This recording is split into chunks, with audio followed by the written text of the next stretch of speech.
जबकि आपको तो सिर्फ एक ही सीट चाहिए ना, आपको थोड़ी टेंशन होनी चाहिए कितने भी बच्चे बैठ जाएं, और आपके घर वालों की आंखों में तो खुशी देखनी है। तुम्हारे हाथ में ये सारी चीजें, किसी के हाथ में भी नहीं। जब आप पेपर दे रहे होगे तो उस समय का मेंटल स्टेटस समझ रहे हो कैसा रहता है? उस समय टेंशन रहती है भाई कि सिलेक्ट होना है, ये सब चीजें अपने दिमाग में आने लगती है। बस सर आपसे मिलने का, बिल्कुल भाई सिलेक्ट होइए। देखो अभी जो समय है ना, ये एकदम दम लगाने का समय है। बिल्कुल आप सिलेक्ट होकर रिजल्ट सेलिब्रेशन में मिलिए, मजा आ जाएगा भाई। जो मेहनत आप लोगों के साथ की जा रही है वो इसलिए की जा रही है कि आप की आंखों में वो खुशी और आपके घर वालों की आंखों में वो खुशी देखनी है, इसलिए कर रहे हैं इतनी मेहनत। तो पढ़ लो अच्छे से, तुम्हारे हाथ में ये सारी चीजें, किसी के हाथ में भी नहीं है। मास्टर के हाथ में कभी सिलेक्शन होता तो क्या यार मजा ही हो जाता ना।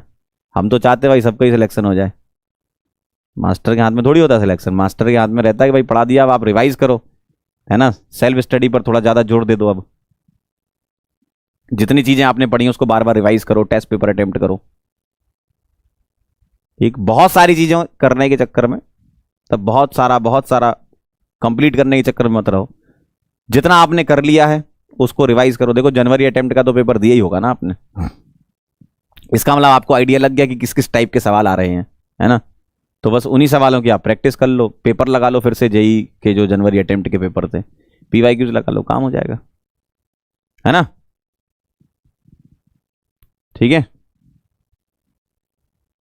समझ गए। आप बार बार रिवाइज करो, जितनी देखो चीजों को आपको रिकॉल करना पड़ेगा। पेपर में बैठे रहोगे, पेपर आपने चलो पढ़ लिया एकदम, मतलब सारी रिएक्शन आपने पढ़ ली, सब कर लिया, अमीन का लेक्चर भी देख गए, सब हो गया। जब आप पेपर दे रहे होगे तो उस समय का आप मेंटल स्टेटस समझ रहे हो कैसा रहता है? उस समय टेंशन रहती है भाई कि सिलेक्ट होना है, ये सब चीजें अपने दिमाग में आने लगती हैं ऑटोमेटिकली।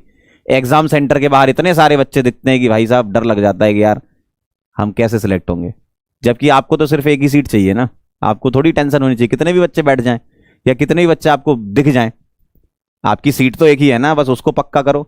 और पेपर आसान होता है तो सबके लिए आसान होता है, टफ तो सबके लिए टफ। ऐसा नहीं कि तुम्हारे लिए अलग पेपर होता है। वो तो उस समय हमें ऐसा लगता है कि यार पेपर बहुत टफ आया, हमसे नहीं बन रहा है। जबकि अगर तुम ये दिमाग में बिठा के जाओगे ना कि अगर मुझसे नहीं बन रहा है तो औरों से भी नहीं बन रहा है, बस मुझे उनमें से बेस्ट करना है, मुझे उसमें से बेस्ट निकालना है, ये ध्यान रखना। मान लो 10 में से शुरू के 10 सवाल तुमने उठाए, 2-3 नहीं बने, तो हमें लगता है यार हम ही पढ़ के नहीं आए। लेकिन ऐसा एग्जामिनर ऐसा पेपर बनाता है कि 1-2-4 सवाल में आप फंसो, तो फंसने वाले सवालों से निकलने का आपको तभी दिमाग में तरीका सूझेगा जब आप पहले से ही रिवाइज करके जाओगे और पहले से ही तुम्हें समझ में आ जाएगा अच्छा यार ये वाले सवाल को टच नहीं करना, अभी नहीं करना है, बाद में देख लेंगे। तो पेपर अटेम्प्ट करना भी अपने आप में एक बहुत मतलब खूबसूरत काम आपको आना चाहिए। तो इसलिए मॉक टेस्ट दे के जाना, पीवाईक्यूज करके जाना।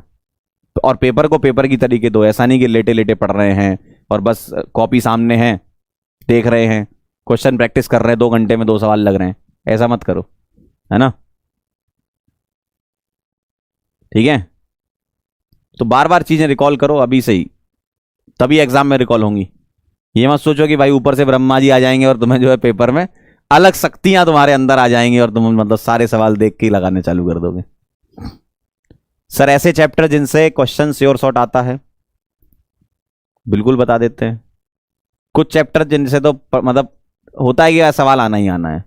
अब जैसे जीओसी है, जीओसी से तो सवाल आएगा ही आएगा, ठीक है। एक सवाल देखो, हर एक चैप्टर का अपना इंपॉर्टेंस है। आइसोमेरिज्म से एक सवाल आता है रेगुलर बेसिस पर, जीओसी से आता है, ठीक है। टाइप ऑफ रिएक्शन से सवाल आता है, जैसे हेलोजन हेलोरीन में SN1 SN2 टाइप की रिएक्शन है। अमीन्स वाला चैप्टर जो है थोड़ा सा इंपॉर्टेंट है, क्यों? इसमें डाइजोनियम वगैरह की रिएक्शंस होती हैं, ठीक है।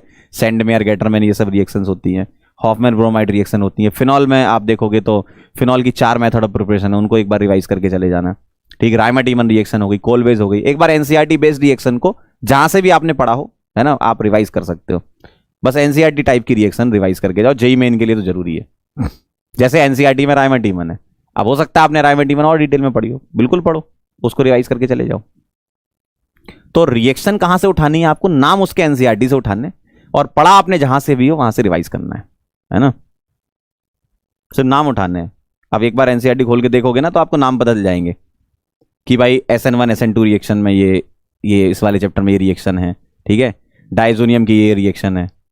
नेम रिएक्शन में aldol, Cannizzaro, haloform 30 name reaction थी, जो मैंने एक बार आपका लेक्चर भी लिया था, ठीक है। तो मिनिमम कितने मॉक टेस्ट? कम से कम 5 मॉक टेस्ट तो आप लगा के जाओ, मिनिमम 5 मॉक टेस्ट। है ना। 5 मॉक टेस्ट लगा के जाओ।